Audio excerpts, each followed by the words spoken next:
Next news. Breaking news from the White House. Right now, the most important waterway on planet Earth is under siege. Iran choking the Strait of Hormuz.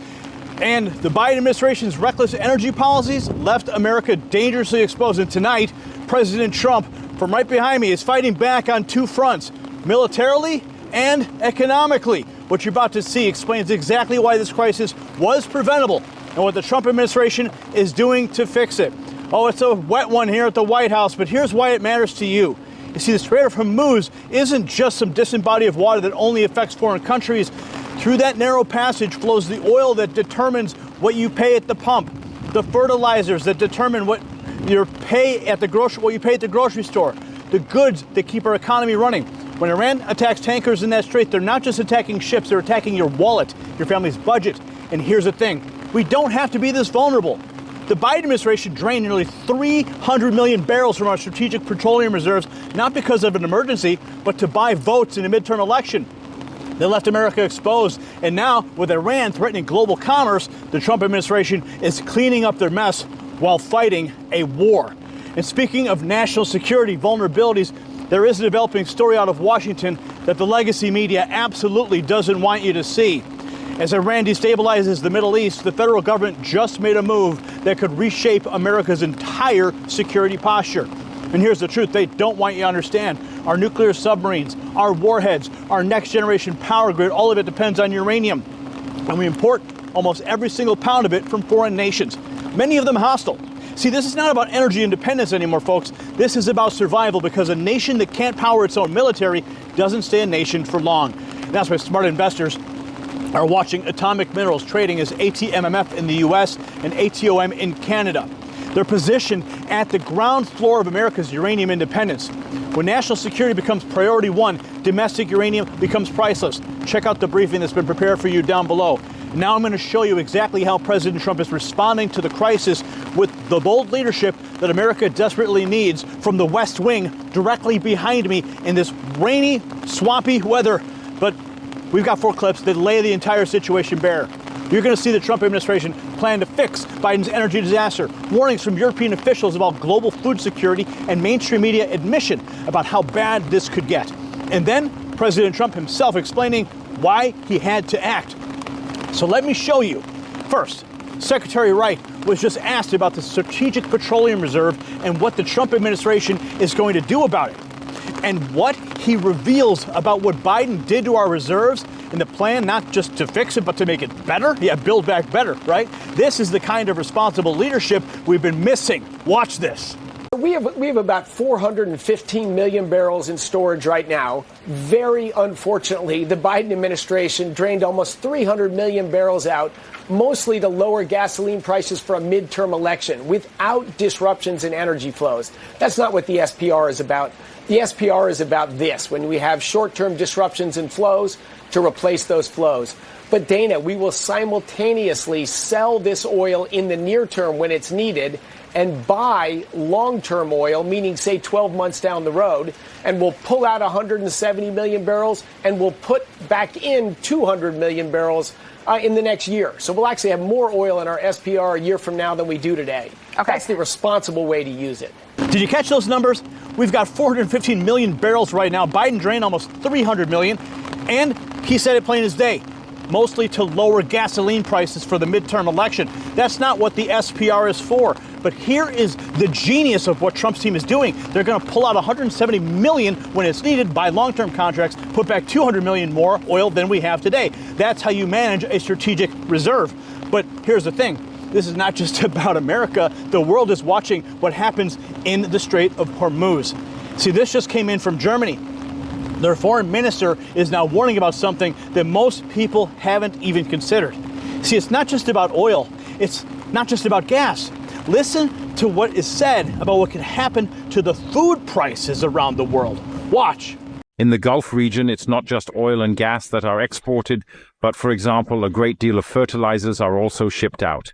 If these vital shipments are stalled, it can also have a very serious impact on global food prices and indeed on food security across the entire world. There it is, fertilizers. Through the Persian Gulf flows a massive amount of the world's fertilizer supply.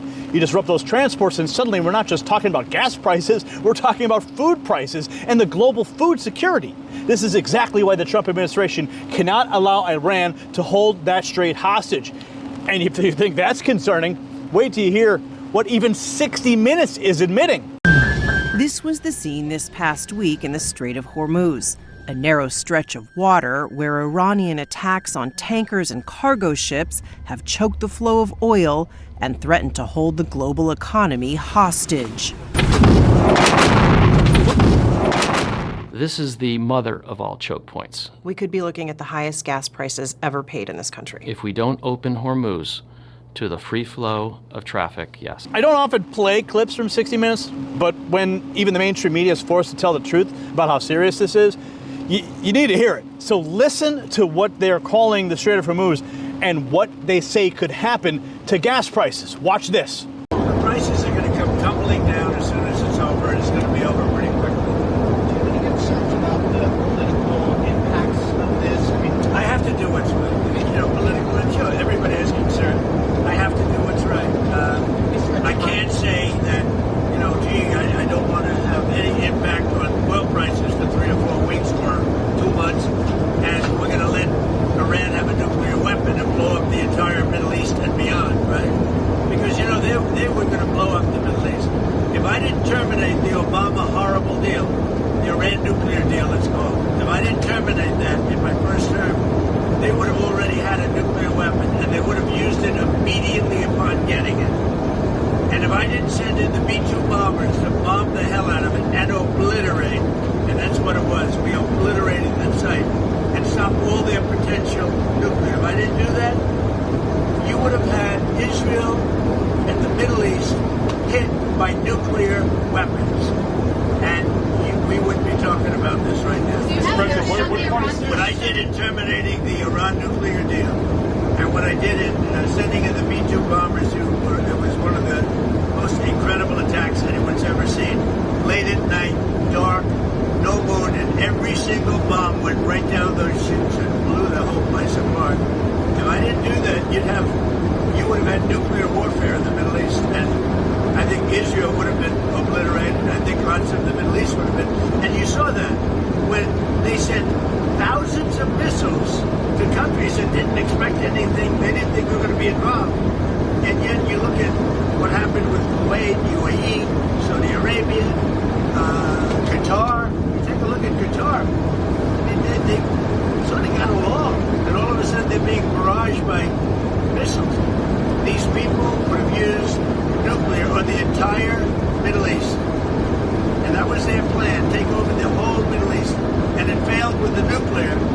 And then they had thousands of missiles. And for the most part, largely, we've now destroyed those missiles. Thank you very much, everyone. So that right there is why Donald Trump is president. I have to do what's right. He laid it out perfectly. If he hadn't terminated Obama's disastrous Iran nuclear deal, they would already have nuclear weapons. If he hadn't sent in those stealth bombers, Israel and the entire Middle East could have been hit with nukes. He said every single bomb went right down the hole. And he's absolutely right. These people wanted to take over the entire Middle East. That was the plan from the get. And now, let's put this all together. I'm going to put a nice little bow on it for you as we wrap this report, because here's the bottom line. You just saw the full picture. Biden recklessly drained our strategic reserves for political gain, leaving America vulnerable. Iran saw that weakness and is now attacking ships in the most critical waterway on Earth. European leaders are warning about food security. Even mainstream media admits we could see record gas prices. And President Trump, he's doing what leaders do. He's fighting to keep that strait open while simultaneously rebuilding our reserves the right way. You see, this is not just a military conflict. This is a fight for the global economy, for your family's budget. And thank God we have a president who understands that doing what's right matters more than political convenience. It's a wet one here in the swamp, but the legacy media will try to spin this as Trump's war. But you guys know the truth. This crisis was created by years of weakness, Obama's catastrophic Iran deal, Biden's reckless energy policies, an administration that used our strategic reserves as a political slush fund. President Trump is cleaning up their mess while protecting the economic artery that powers the entire world. So share this video with everybody who needs to understand what's really happening. Drop a comment below because I want to know what you think about Biden's old SPR scheme. And hit that subscribe button and notification bell so you never miss our coverage, because at times like these, even on wet days like this, the truth matters more than ever. I'm Gary Franchi. Stay informed, stay vigilant for the Next News Network. Outside the wet wing, literally, for the Next News Network, I'm Gary Franchi. The system controls information. Information control is power. They don't want you to see this. The truth only survives together. They don't want this shared. Share this now.